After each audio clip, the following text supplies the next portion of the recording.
Maserati is proud to partner with Monocle on Culture on Monocle Radio. Folgore is the Italian word for lightning. Put another way, power in its purest form. The new all-electric Maserati Gran Turismo and Gran Cabrio Folgore truly deliver the grand in grand touring. With up to 450 kilometres on one full battery charge and flashing from 0 to 100 kilometres an hour in just 2.7 seconds, Folgore delivers. Higher speed, blazing acceleration and sensational agility. A true Maserati sports car on its own terms. And Folgore can count on the largest network of power points in the world. And thanks to ultra-fast charging, getting back up to 100 kilometre range takes just a few minutes. You see, the world is changing. Roads are changing. From inside a Maserati Folgore, everything that once seemed the future is right at hand. Gran Turismo Folgore and Gran Cabrio Folgore. Pure luxury, pure performance, pure Maserati.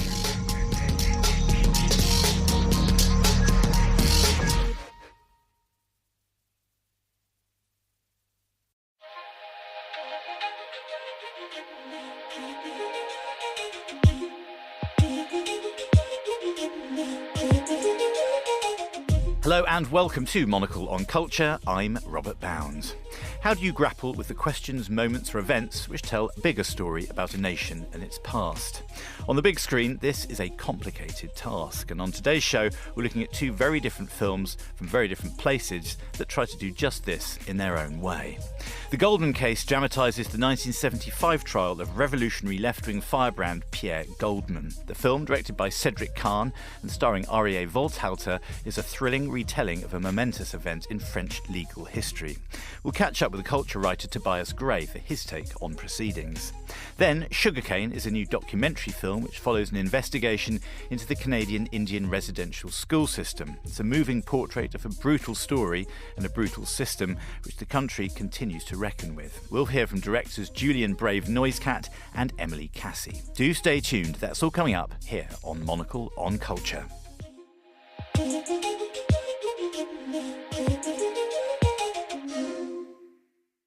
First, we're going to look at The Goldman Case, currently on release and focused on the 1975 trial of Pierre Goldman, the street fighter and ball of revolutionary energy. The film particularly looks at Goldman's accusation that the French establishment was stacking the odds against him, due not only to his fiery reputation, but also because of his Jewishness. Critics have associated it with the Dreyfus affair and the tone and content of O.J. Simpson's defence that the police were racist.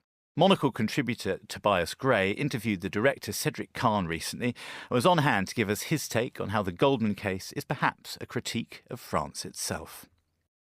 Tobias, lovely to have you on the programme today, and a fascinating topic, the man and the movie, The Goldman Case. I wonder if you could, first of all, give our listeners a little bit of context on Goldman. What kind of a public character was he in France? What did he mean? Goldman really came to prominence in France when he published his memoir, Dim Memories of a Polish Jew Born in France, which came out in 1975, which was a year before his appeal trial. He was accused of killing two pharmacists in a hold-up. This book, basically, he'd already been convicted and sentenced to a life prison sentence, and this book picked holes in the testimonies of all of the witnesses who basically accused him of being the man who had committed this crime. But he also, in that book, he also talks at length about his own background as the son of Jewish resistance fighters who came over from Poland in the Second World War, and how he always felt like a failure because he wasn't able to carry on their fight, so to speak. He went to Venezuela. We don't really know what he got up to there, but he was trying to become part of a revolution in Venezuela. And then he came back to France and committed the crimes three crimes that he was accused of, which were hold-ups that he admitted to, and the fourth one, when the pharmacists were killed, which he denied having been part of. Yeah, so as you allude to, Tobias, there's lots of sort of high high dudgeon in Goldman's career, professional and otherwise. So this is no sort of straight biopic. This is very much a courtroom drama, the Goldman case. What point in Goldman's career are we looking at in the film here? So we're looking at this second trial, which was a very rare occurrence. I mean, he managed to appeal, and against a life sentence, he then risked the death penalty if he'd have been found guilty again. Guillotine was still in operation then. And, he became sort of, a lightning rod for all kinds of sympathy from the French left. I mean, Jean-Paul Sartre, Simone de Beauvoir, François Sagan, Simon Signoret, Yves Montand, Regis Debray, they all lined up to support him and said that, he was innocent and that he should be acquitted. So he also, during the trial, he famously called the French police force institutionally racist, and also prosecutor he called a fascist as well, the leading prosecutor. So he was calling out things that had not really been called out before in a trial situation. And this kind of tallies, I suppose, with the name of his memoir and some of those ideas as well, that there was a sort of anti-Semitic strain that ran through French life that's been a kind of popular refrain of the French left as well. There's a sort of French folk memory that goes right back to the Dreyfus case. I wonder if you can surmise from the way that the film is played whether this was a kind of political play that would get him some sympathy, or whether you really felt that there was he felt there was a deep-seated strain of this in the French establishment. I mean, it all goes back to him being born in 1944, during the Holocaust, and he describes himself as a son of the Shoah. So his whole, identity was built on wanting to be what he described as a warrior Jew. He didn't want to be one of those Jews who did not stand up and defend themselves, or did not actually go out and create a destiny for himself.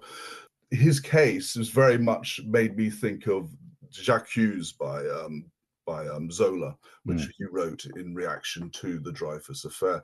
And I mean, what's interesting about Goldman is that he equates the experience of Jews in France post-Second World War to the Black community. He had a lot of West Indian friends, and he also had a girlfriend who he later married called Christiane Soukab Goldman, who's ferociously defended his reputation since he died. In fact, their child was born a week after he was assassinated. Goldman was assassinated, and he's a French rapper called Manuel Goldman, who's not that well known in Britain, but quite well known in France. So there is that strain of Jewishness was something that he felt made him sit in the same camp as Black French people.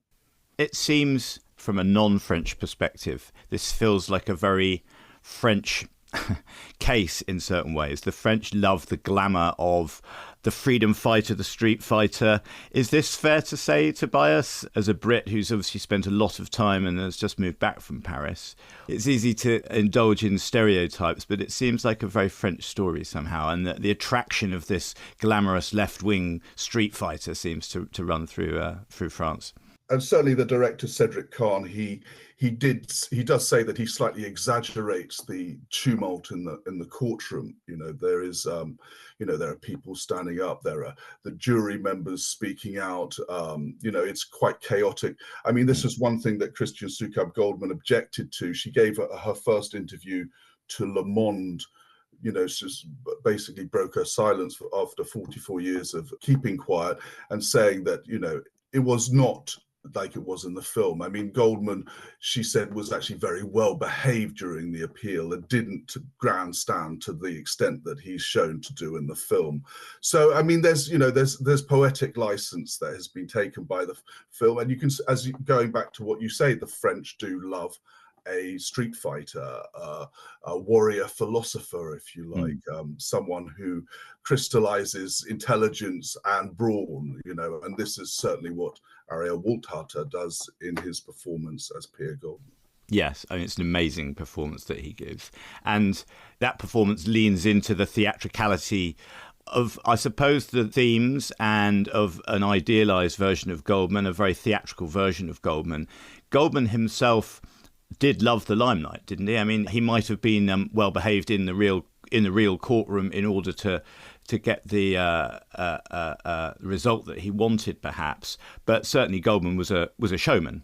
Wasn't he? He was a showman, and that's what was very interesting about his relationship with his defense lawyer, Georges Kijman, who he describes Kijman as an armchair Jew, a juif de salon, because he's basically accusing him of the same thing that Kijman's accusing Goldman of, which is, enjoying the celebrity glow that his trial has produced. So there is certainly, a lot in that. After he published Dim Memories of a Polish Jew Born in France, he became friends with people like Regis Debray. He was recognized as an intellectual with something to say. So yes, I mean, that was then after the trial, when he was released, he wrote for French newspapers such as Libération. He wrote a very interesting, rather shocking novel, which, drew on experiences of his own life, which rather sort of satirizing the whole,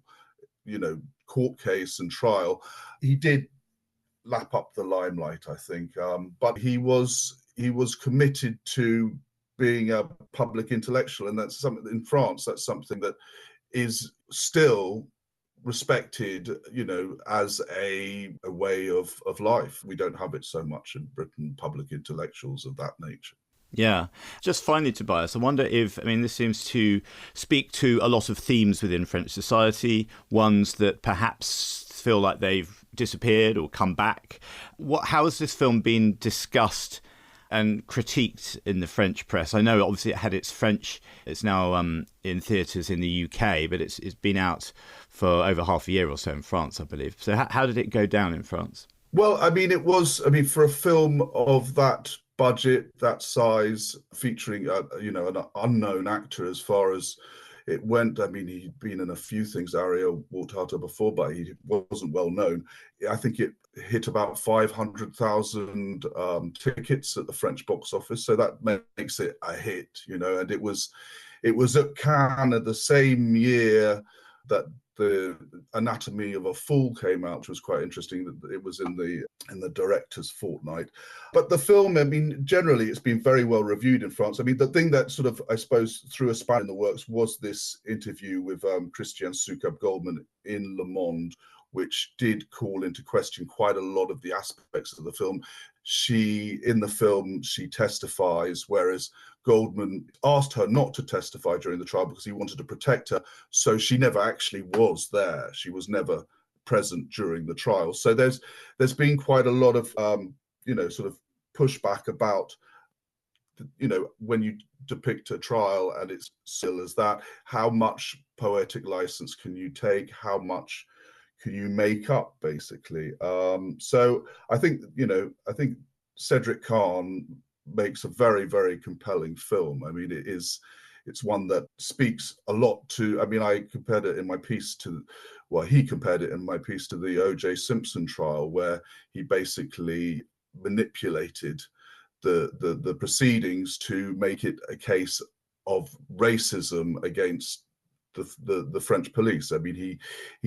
He was, in that respect, his life was on the line. He was, liable to be, for the death sentence, and yet he wanted to make this more about how France operated at that time than about caring about what was going to happen to him. So the bravery of that, I think, remains very much in people's minds. That was Tobias Gray with his take on the Goldman Case, and the film is out in cinemas now.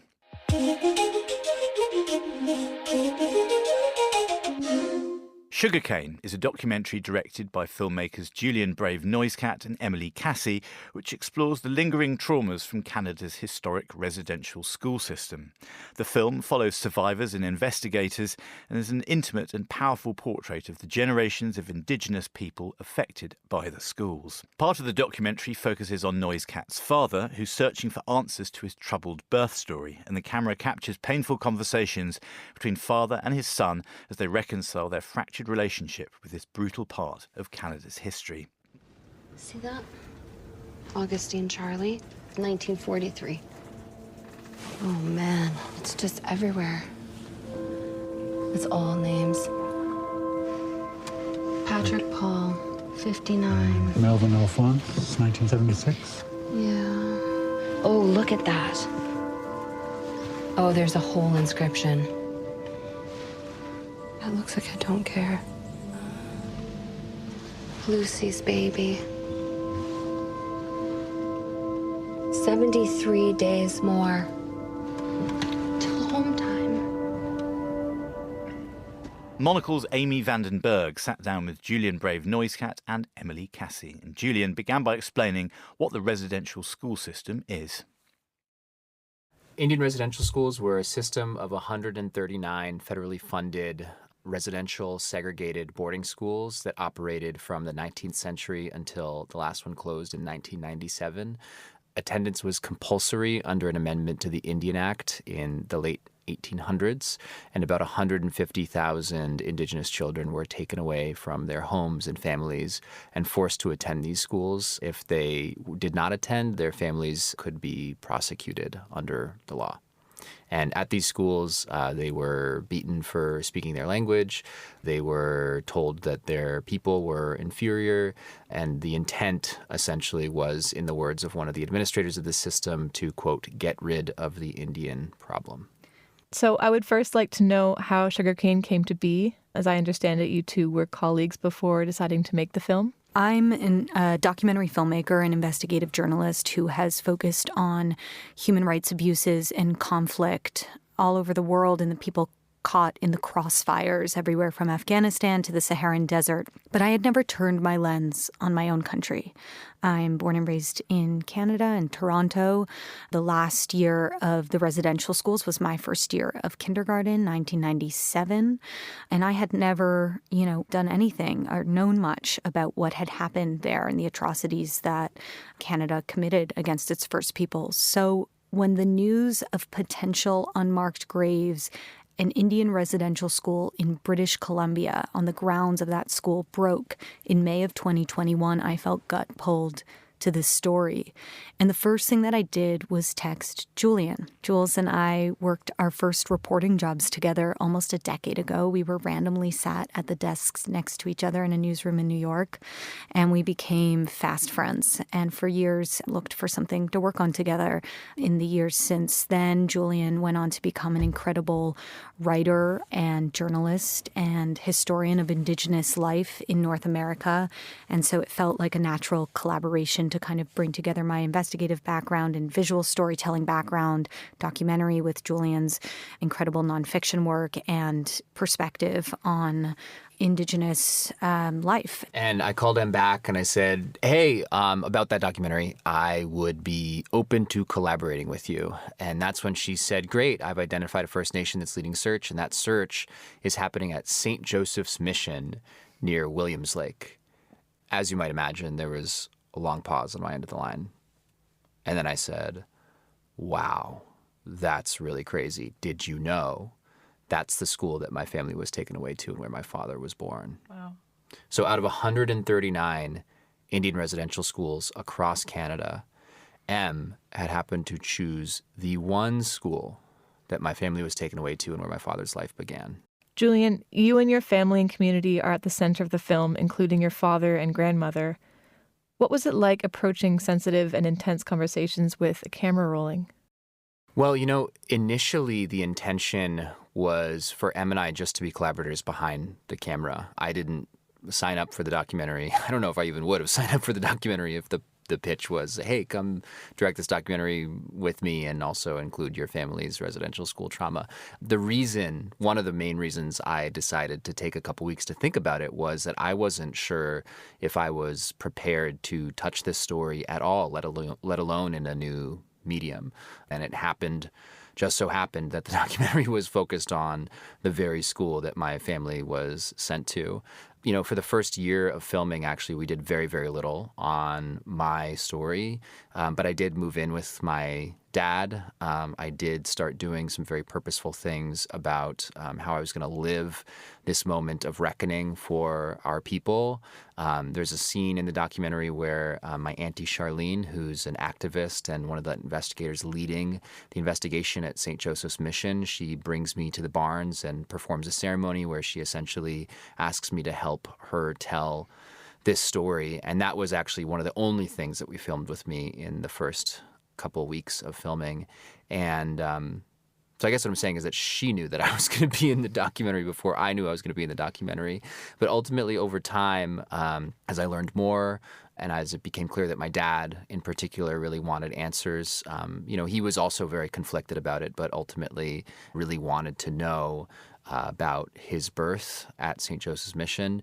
And it became increasingly clear that there was an untold story about the babies born at that school that my family and our story happened to, help explain and be part of, and that we wanted answers for. And so ultimately it felt like the right thing to do, the right way to approach this story, which is so much about also the emotional truth of this history, not just the investigative or intellectual truth, but what it is to live with the intergenerational history of residential schools in your family and in your community.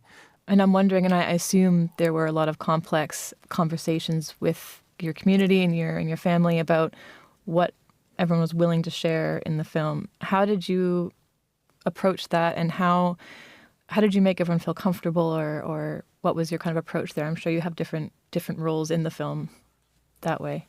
Earning trust and the patience to follow and live the story as it's happening was so key to all of this. And we made really intentional choices about how to come into the community. Julian obviously pointed to, this not just consent, but a kind of enthusiastic consent. And also, shooting the film as a verite film and not sitting people down for interviews and instead just following their lives as they are living it. You become part of the fabric of people's lives. And if you approach that with deep empathy and are holding space for people, then, as Julian pointed to, the camera can serve a very different role, an empowering role, a catalyzing role in allowing things to move forward and allowing people to feel like actually they can speak about something they might have never been able to speak about. And, one of the choices we made was to make the film shooting on prime lenses, and on a prime lens you can't zoom. And so you have to physically move your body to be close. And when you see the film, you'll see it's shot quite close, and that intimacy has to be earned. And it was over years of spending time and getting to know people and living with folks. There's someone in the film, the late Chief Rick Gilbert, and I spent countless nights with him, like watching American Idol, which was his favorite show. And, just being able to show up for people in very difficult moments in their life. I was, 6 feet down with Chief Willie Sellers as he's digging a grave for a community member, a good friend of his. And it was very important for us to, capture the realities of life in these communities and be under the skin of it and not at an arm's length away from the inside, from literally inside the grave, to hear the sound of the shovel going against the dirt, because this is not a story of the past, it's a story of the present. The themes of the film are also very universal. It's about family secrets and pain and reconciling with the parts of ourselves that we don't quite want to look at. And it's also gorgeous, and I think that people understood fundamentally that M is incredibly talented, and that, their story would be done justice in multiple ways, including visually. And I think that, that's also a reason why people trust you and let you in, is that they, believe in your craft, right? And I wasn't the filmmaker, and the two of us, I was the writer. I was from the community. But, M and Chris and our whole team, just the best of the best. One of the most beautiful aspects of the film, I think, was the pacing and the balance between conversations, silences. Can you explain a bit about the decision-making in those moments? There's a big confrontation between Julian and his father, Ed, in the film, and being really close with them and feeling their kind of back and forth up close from their perspectives was really important. And we very much wanted this to be a POV film where each character, you were really feeling the way that they might have felt in that moment and experiencing the world. Another example of that is the late Chief Rick Gilbert. In the Vatican, you're very much in his interiority as he moves through that world and seeing things out of focus. And it's very dreamlike or nightmarish as he reckons with these kind of bastions of empire and his own identity. And that was very specific. And then there were moments of, speaking to the silences that are almost more powerful than anything that is said in the film, and knowing when to move the camera. So there's a scene when we first hear from Julian and his grandmother. They're speaking to each other, and she starts speaking about the residential schools, and Julian says to her, she's like, there's stuff I should have talked about. And Julian says, well, what sorts of stuff? And I'm on his grandmother, and I don't rack focus to Julian and instead stay with her as she just glances at him and moves, kind of twirls her fingers. And it's this moment where you really feel the tension of what it is to not be able to speak about this. And that was such an important theme that Julian had really articulated, was present for his whole life and his family, and particularly in this moment of not even this, what happened at the schools was so bad, and the shame and the guilt and everything around it, that eventually it became internalized so deeply in the folks who survived it. The film wasn't really a collection of answers. It was also a story of the questions that were asked, which I imagine as like a son, and with all our parents and relatives, sometimes you want to know things and you just don't get the answers that you're looking for, you're hoping for. I'm wondering, taking the film and thinking of the people watching the film, what you hope people will get from the film. We hope the film has a number of impacts. I think, Julian is pointing to probably the most important one, which is that it allows an opening, a dialogue within Native families and communities to start asking some of these questions. And I think we've been profoundly moved by the response from Indigenous communities and survivors and their descendants who have said, someone drove 2.5 hours with their dad because he read a review about the film, and they said that they reached out and said they loved it, and that they were on that long drive back, they were able to talk about his experiences at the schools for the first time. And we've gotten that over and over again, and that, folks see themselves in Julian, in his father, that they recognize his kia as, their own grandmother. And that's very important. And at the same time, we hope that the film does nothing short of correcting the record. That we get the film into the educational systems in North America, and that people are empowered to hold institutions to account, in particular the Canadian government, the American government, and the Catholic Church, and the other church denominations that ran these schools. The Canadian government is eager to get to this idea of reconciliation, but we insist with the film that we're not quite at the truth yet. Yeah, I think one piece of this conversation, too, that is just beginning, that is so important, is not just what happened at these schools, but then what happened in our own communities and families because of what happened in these schools. That's a much more complicated and difficult conversation to have, because it then talks about, the intergenerational ways in which suffering, trauma, and violence has carried across our communities. In a small way, I think this documentary is trying to break open that conversation as well, because it talks about, an intergenerational story of an abandonment from my kia to my dad to me. And there are so many other vectors of that conversation that we still need to have, and that we need to have as Indigenous peoples, where, we're going to have to confront some complicated truths as well. And I think that what is sometimes very powerful about film and about documentary and good literature as well is that, it can get at the complexity of being a human being, right?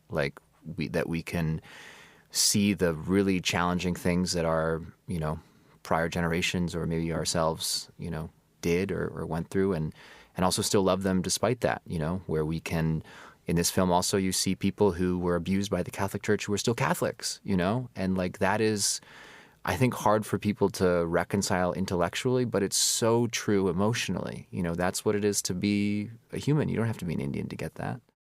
That was Julian Brave Noisecat and Emily Cassie, and Sugarcane is out in cinemas now. And that is it for this week. My thanks to Tobias Gray and Amy Vandenberg. Monocle on Culture is produced by Sophie Monaghan-Coombs and Steph Chungu, and Steph also edits the show. We'll be back at the same time next week, but until then, from me, Robert Bounds, thanks for tuning in.